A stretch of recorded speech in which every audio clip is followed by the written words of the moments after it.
నమస్తే, welcome to BCN news. నేను విజయలక్ష్మి. ముందుగా ముఖ్యాంశాలు.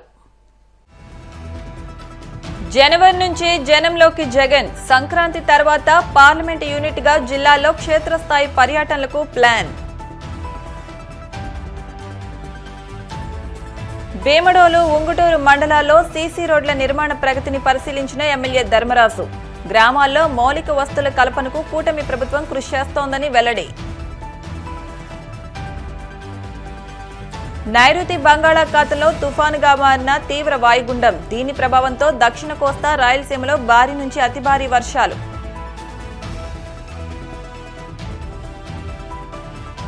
విజయనగరం జిల్లాలో ఘోర రోడ్డు ప్రమాదం. కారు అదుపు తప్పి 4 మృతి, మరొకరికి తీవ్ర గాయాలు. వైసీపీ అధినేత, మాజీ ముఖ్యమంత్రి వైఎస్ జగన్ జనంలోకి వెళ్లేందుకు సన్నద్దమవుతున్నారు. క్షేత్రస్థాయిలో పర్యటనకు ప్లాన్ చేస్తున్నారు. సంక్రాంతి తర్వాత వారంలో 2 రోజుల పాటు జిల్లాల్లో పర్యటనలు చేయనున్నారు. ఈ విషయాన్ని స్వయంగా వైఎస్ జగన్ వెల్లడించారు. తాడేపల్లి క్యాంపు కార్యాలయంలో ఉమ్మడి కృష్ణా జిల్లా స్థానిక సంస్థల ప్రజాప్రతినిధులతో ఆయన సమావేశమయ్యారు. ఈ సందర్భంగా జగన్ మాట్లాడుతూ సంక్రాంతి తర్వాత పార్లమెంటు యూనిట్ గా జిల్లాల్లో పర్యటిస్తానని చెప్పారు. ప్రతి బుధ, గురువారం జిల్లాల్లోనే ఉంటూ కార్యకర్తలతో మమేకమవుతానని తెలిపారు. జనవరిలో పార్టీలోని వివిధ విభాగాల నియామకాలు పూర్తి చేయాలని, జిల్లా స్థాయి నుంచి మండల స్థాయి వరకు పూర్తవ్వాలని సూచించారు. కష్టకాలంలో ఉన్నప్పుడే మనకు అదొక పరీక్ష. ఏ రోజైనా కూడా ఎల్లకాలం కష్టాలుండవు. ఒక చీకటి వచ్చిన తర్వాత పగలు రాక తప్పదు. ఇది మనకు సృష్టి నేర్పిన రహస్యం. కాబట్టి ఖచ్చితంగా ఇది గుర్తుపెట్టుకోండి. కష్టాల్లో ఉన్నప్పుడు మనం గట్టిగా పోరాటం చేయగలిగితే మనం మళ్ళీ తిరిగి నిలబడగలుగుతామన్నది మాత్రం ఖచ్చితంగా గుర్తుపెట్టుకోండి. ఈ సంక్రాంతి తర్వాత నేను కూడా ఇక జిల్లాల బాట పడతాను. ఇనిషియలీ ప్రతి బుధవారము, గురువారము, బహుశా జనవరి నెలాఖరు నుంచి మొదలు పెడతాను అనుకుంటున్నా. ప్రతి వారం బుధవారం, గురువారం నేను కూడా జిల్లాల్లోనే పడుకుంటా. ప్రతి పార్లమెంటు ఒక యూనిట్ కింద తీసుకొని నేనే అక్కడికి వచ్చి నేనే బస చేస్తా. బుధవారం అంతా కార్యకర్తలతో 3 కాన్స్టిట్యున్సీసు, గురువారం అంతా మరో 4 కాన్స్టిట్యున్సీసు కార్యకర్తలతోనే మమేకమయ్యే కార్యక్రమాలు, పూర్తిగా కార్యకర్తలకి కేటాయింపు చేసే కార్యక్రమాలు చేస్తాం. సో అక్కడే ఉంటూ కార్యకర్తలతో మమేకమవుతూ కార్యకర్తలతో తోడుగా ఉండే కార్యక్రమం, కార్యకర్తలకు దగ్గరయ్యే కార్యక్రమం కూడా చేస్తాం. దాంట్లో భాగం కూడా ప్రోగ్రాంలో పేరు కూడా కార్యకర్తలతో జగనన్న పార్టీ బలోపేతానికి దిశానిర్దేశం అనే కార్యక్రమం పేరు కూడా పెట్టి ముందుకు తీసుకొని పోతాం. ఆ ప్రోగ్రాం ఎజెండా, ముఖ్య ఎజెండా ఏమవుతుందనంటే మండలి స్థాయి కల్లా కమిటీలు ఆ లోపలనే ఫామ్ చేయమని చెప్పి మా వాళ్ళందరికీ చెప్పా. జిల్లా అధ్యక్షులకి, సెల్స్కి సంబంధించిన అధ్యక్షులను, పార్టీ పటిష్టత కోసం వీళ్ళన్నీ కూడా ఇప్పుడే కమిటీస్ అన్నీ కూడా ఫామ్ అవుతూ ఉన్నాయి. వీళ్ళందరికీ ఇచ్చిన ఆదేశాలు ఏమిటంటే మండలి స్థాయి కల్లా, నా ప్రోగ్రామ్ స్టార్ట్ అయ్యే టయానికల్లా మండలి స్థాయి కల్లా పూర్తిగా అన్ని కమిటీస్ ఫామ్ చేసేయండి అని చెప్పిన. అంటే జిల్లా స్థాయి, నియోజకవర్గం స్థాయి, మండల స్థాయి. ఆ తర్వాత నా ప్రోగ్రామ్ స్టార్ట్ అయ్యేసరికి మండల స్థాయి నుంచి గ్రామ స్థాయికి పార్టీ వ్యవస్థను బలోపేతం చేసే దిశగా పుష్ చేద్దాము అని చెప్పి నా ప్రోగ్రాంలో పెట్టే కార్యక్రమం చేస్తూ ఉన్నాం. నెక్స్ట్ కార్యక్రమం ఎలా ఉండాలి అని అంటే బూత్ కమిటీస్ దగ్గర నుంచి గ్రామ కమిటీస్ దాకా నా ప్రోగ్రాంలు స్టార్ట్ అవుతే పుష్ చేస్తాం. చివరికి ఏ స్థాయికి మన ప్రోగ్రాములన్నీ కూడా వెళ్ళిపోవాలనంటే, మన పార్టీ ఏ స్థాయిలోకి ఆర్గనైజ్ స్ట్రక్చర్లోకి వెళ్ళిపోవాలి అని అంటే, రేపొద్దున ప్రతి కార్యకర్త గ్రామ స్థాయి నుంచి ఎమ్మెల్యే, ఎంపీ స్థాయి దాకా కూడా ప్రతి ఒక్కరికి ఒక ఫేస్బుక్ పేజ్ ఉండాలి, ఒక ఇన్స్టాగ్రామ్ పేజ్ ఉండాలి, ఒక వాట్సాప్ ఉండాలి, యూట్యూబ్లో కూడా పోస్టింగ్ చేసేటి ఉండాలి. ఎక్కడ ఏం జరిగినా కానీ టకాన్ తీయడం, పెట్టడం, ఏం చేయాల్సిన పనుల జరుగుతూ ఉన్న అన్యాయాన్ని తీయడం, పెట్టడం. ఏ లెవెల్ ఆఫ్ రెవల్యూషన్ జరుగుతుందనంటే ఒక సంవత్సరం, ఈ నుంచి ఒక సంవత్సరం పోయిన తర్వాత గ్రామంలో చంద్రబాబు నాయుడు గారిని, తెలుగుదేశం పార్టీని క్వశ్చన్ చేస్తూ ప్రతి ఇంట్లో నుంచి వాయిస్ రావాలి. అది మనం చేయాలి. మన కార్యకర్తలతో మనమంతా కలిసికట్టుగా చేయించాలి. ఏమైంది మా సూపర్ 6లు, ఏమైంది మా సూపర్ 7లు, ఏమైంది మాకు చెప్పిన మాటలు అన్న దగ్గర నుంచి ప్రశ్నల వర్షం మొదలవుతే, ఏమైంది మా స్కూలు, ఏమైంది మా హాస్పిటలు, ఏమైంది మా పంటల కొనుగోలు పరిస్థితి, ఏమైంది మా ఆర్బీకే కాడికి ప్రతి ప్రశ్న ప్రతి గ్రామం నుంచి కూడా లేయాలి. ఇవన్నీ కూడా రాబోయే రోజుల్లో అడుగులు వేగంగా వేస్తూ ముందుకు పడాలి. ఇది జరగాలి అని అంటే క్రియాశీలకంగా మండల స్థాయిలో ఆ పాత్ర మున్సిపాలిటీ స్థాయిలోనూ, మండల స్థాయిలోనూ, మున్సిపాలిటీ వార్డ్ స్థాయిలోనూ మీరు చేయబోయేది చాలా చాలా క్రిటికల్ రోల్ అవుతుంది. లాస్ట్ టైం మనకు 151 ఎమ్మెల్యేలు మనకు వచ్చినాయి. ఈసారి 151 కాదు, తెలుగుదేశం పార్టీని ఈసారి సింగిల్ డిజిట్లకే కన్ఫైన్ చేసే పరిస్థితిలోకి తీసుకొని రావాలి. ఖచ్చితంగా దేవుడు మనతో ఈ పని చేయిస్తాడన్న నమ్మకం నాకుంది. ఎందుకంటే మంచి చేసిన మనకే ఈ పరిస్థితి ఉన్నప్పుడు ఏ మంచి చేయకుండా కేవలం అబద్ధాలు మోసాలు చెప్పినప్పుడు ఆ మోసం అన్నది, ఆ అబద్ధం అన్నది కోపం కింద మారక తప్పదు. ఆ కోపం రెట్టింపు అవుతుంది. ఆ కోపం ఒకవైపున రెట్టింపు అవుతుంది, ఒకవైపున మన మీద ప్రేమ అభిమానాలు అంతే స్థాయిలో రెట్టింపు అవుతాయి ఇటువైపున. ఆ రోజు కూడా ఖచ్చితంగా మనం అంతా కూడా ఖచ్చితంగా చూస్తామని కూడా ఖచ్చితంగా దేవుని మీద నమ్మకంతో నేను చెప్తాను. గ్రామాల్లో మౌలిక వస్తుల కల్పనకు కూటమి ప్రభుత్వం కృషి చేస్తోందని ఉంగుటూరు ఎమ్మెల్యే పచ్చమట్ల ధర్మరాజు పేర్కొన్నారు. ఏలూరు జిల్లా బేమడోలు, ఉంగుటూరు మండలాల్లోని పూళ్ల, ఎమ్మంపురం, కైకరం గ్రామాల్లో ఉపాధి హామీ నిధుల నుండి 2 కోట్ల రూపాయల అంచనా వ్యయంతో నిర్మిస్తున్న సీసీ రోడ్ల నిర్మాణ పనులను ఎమ్మెల్యే పరిశీలించి పనుల పురోగతి గురించి అడిగి తెలుసుకున్నారు. రోడ్డు పనిలో నాణ్యతా ప్రమాణాలు పాటించి నిర్ణీత గడువులోగా పనులు పూర్తి చేయాలని అధికారులను ఆదేశించారు. నైరుతి బంగాళాఖాతంలో ఏర్పడిన తీవ్ర వాయుగుండం తుఫానుగా మారడంతో దానికి ఫంగల్ తుఫానుగా నామకరణం చేశారు. ప్రస్తుతం ఈ తుఫాను పుదుచ్చేరికి 270 కిలోమీటర్లు, చెన్నైకి 300 కిలోమీటర్ల దూరంలో కేంద్రీకృతమై ఉంది.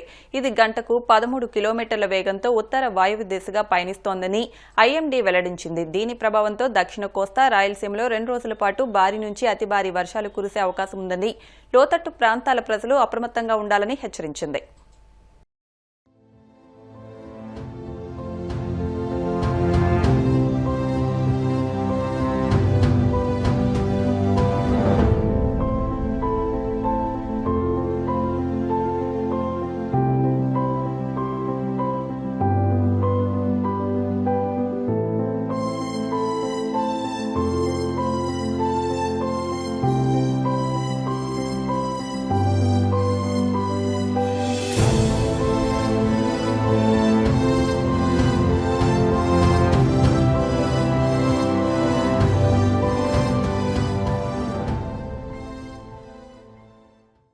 విజయనగరం జిల్లాలో ఘోర రోడ్డు ప్రమాదం జరిగింది.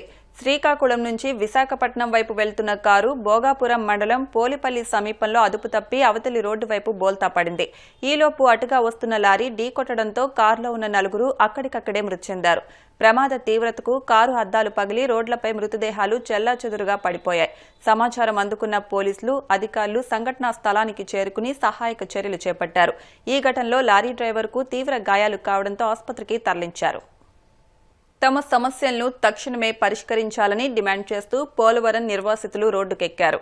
ఆంధ్రప్రదేశ్ వ్యవసాయ వృత్తిదారుల యూనియన్, పోలవరం నిర్వాసితుల ఐక్య వేదికల ఆధ్వర్యంలో జంగారెడ్డిగూడెం పట్టణంలో నిరసన ర్యాలీ చేపట్టారు. ఆర్డీఓ కార్యాలయం వద్ద ధర్నా నిర్వహించి ఆర్డీఓకు వినతి పత్రం అందజేశారు. ఈ సందర్భంగా నిర్వాసిత గ్రామాల మహిళలు పడాల ఉమ, మాచెల లక్ష్మిలు మాట్లాడుతూ పోలవరం ప్రాజెక్టు నిర్మాణం పేరుతో తమను R&R కాలనీలకు తరలించారని, కానీ కాలనీలో కనీస వస్తువులు కూడా కల్పించలేదన్నారు. తక్షణమే కాలనీలో అన్ని రకాల మౌలిక వస్తువులు కల్పించాలని డిమాండ్ చేశారు. ఏ ప్రభుత్వం అధికారంలోకి వచ్చినా ప్రాజెక్టు నిర్మాణం గురించి మాట్లాడుతున్నారే గానీ నిర్వాసితుల గురించి పట్టించుకోవడం లేదని ఆవేదన వ్యక్తం చేశారు. మేము వచ్చి గత 3 సంవత్సరాలు 4 సంవత్సరాలు ఇంచుమించు వేలేరుపాడు వాళ్ళు వచ్చి 5 సంవత్సరాల వరకు అవుతుందండి. ఇంతవరకు మమ్మల్ని చూసిన వాళ్ళు కానీ, ఇంతవరకు మమ్మల్ని పట్టించుకున్న అధికారి కానీ ఎవరూ లేరు. మా ప్యాకేజీలు పడకపోగా మేము ఇక్కడికి వచ్చి అప్పుల పాలు అయిపోయామండి. సరైన త్రాగునీరు వసతి లేదు. ఉండడానికి ఉన్న కట్టించిన ఇల్లు కూడా నీళ్లు కారుతున్నాయండి. ఉండడానికి, తినడానికి తిండి కానీ వసతులు కానీ సరిగా లేవండి. మేము నడవడానికి రోడ్డు లేదు. పైగా పిల్లలు చిన్నపిల్లలండి. ఉన్న వాళ్ళందరూ సంవత్సరం లోపు నుంచి 10 సంవత్సరాల లోపు పిల్లలు చాలా మంది ఉన్నారండి మా కాలనీలో. వాళ్ళకి ఇంతవరకు అంగన్వాడీ కానీ, హై స్కూల్ కానీ, ప్రైవేట్ స్కూల్స్ కానీ అసలు ఏమీ అవైలబిలిటీ లేవండి. ఒకవేళ బయటికి పంపిద్దామన్నా కానీ రోడ్డు సౌకర్యం అనేది సరిగా లేక పిల్లలు బస్సులో వెళ్తుంటే బస్సు 1-2 సార్లు కూడా బోల్తా పడడం జరిగిందండి. దయచేసి మాకు రోడ్లు కానీ, మేము తాగడానికి, తినడానికి కనీస వసతులు, అలాగే మా కాలనీలో ఉన్న ఆడవాళ్ళకి కానీ మగవాళ్ళకి కానీ కనీసం మేము చేసుకోవడానికి ఉపాధి అయినా కల్పించగలరని గవర్నమెంట్ వారిని ప్రత్యేకంగా కోరి ప్రార్థిస్తున్నాం. పోలవరానికి R&R ప్యాకేజీ కానీ, ఇళ్లకు సంబంధించి టెచ్చర్ ఎల్వి కానీ మాకు ఇక్కడికి వచ్చాక కనీసం మౌలిక వసతులు కానీ ఏమీ కల్పించట్లేదండి. నీళ్ళకు కూడా చాలా ఇబ్బందులు పడుతున్నాం మేము. నీళ్లు కానీ ఏమి అసలు పనులు కూడా మాకు ఇక్కడ పనులు చేసుకోవడానికి కూడా ఏమీ లేవండి. ఖాళీగా కూర్చొని ఉంటున్నాం. చేతైనంత వరకు ఎక్కడన్నా అప్పులు చేసుకొని తింటున్నాం సార్. మాకు ఈ పోలవరం ప్యాకేజీ వస్తుందని, ఈ ప్యాకేజీ గురించి ఎవరు గత ప్రభుత్వం కానీ ఇప్పుడు ఈ ఉన్న ప్రభుత్వం కానీ ఎవరు ఆ ప్యాకేజీ గురించే మాట్లాడట్లేదు. మాకు వారండార్ పడితే మాకున్న అక్కడ ఆధార్ కార్డులు కూడా ఇక్కడ మార్చుకుంటాం సార్. ఇక్కడ ఏదైనా మాకు కొద్దిగా తెలిసింది ఇక్కడ పనులు చేసుకోగలుగుతాం. అక్కడ నుంచి ఇక్కడికి మట్టి పని చేయాలన్నా కూడా మాకు అది ప్రూఫ్స్ మారాలండి. అందుకోసం అందరికీ ధన్యవాదాలు. మాకు కొద్దిగా ఇది వచ్చేలా చేయండి ప్రభుత్వం. పోలీస్ సిబ్బంది క్రీడా స్ఫూర్తితో పోటీలో పాల్గొనాలే తప్ప గెలుపోటలు ముఖ్యం కాదన్న విషయాన్ని గుర్తించాలని కడప జిల్లా ఇన్ఛార్జి ఎస్పీ విద్యాసాగర్ నాయుడు తెలిపారు. కడప నగరంలోని పోలీస్ పెరేడ్ మైదానంలో జిల్లా పోలీస్ శాఖ ఆధ్వర్యంలో కానిస్టేబుల్ నుండి డీఎస్పీ స్థాయి వరకు పాల్గొనే వార్షిక పోలీస్ స్పోర్ట్స్ గేమ్స్ మీట్ పోటీలను ఎస్పీ ప్రారంభించారు. ఈ సందర్భంగా ఆయన మాట్లాడుతూ పోలీస్ సిబ్బందిలో క్రీడా ప్రతిభను వెలికితీయడానికి పోలీస్ స్పోర్ట్స్ మీట్ ఎంతో దోహదపడుతుందన్నారు. పోలీస్ సిబ్బంది మధ్య మరింత సమన్వయం పెంపొందించేందుకు ఈ క్రీడలు దోహదపడతాయన్నారు.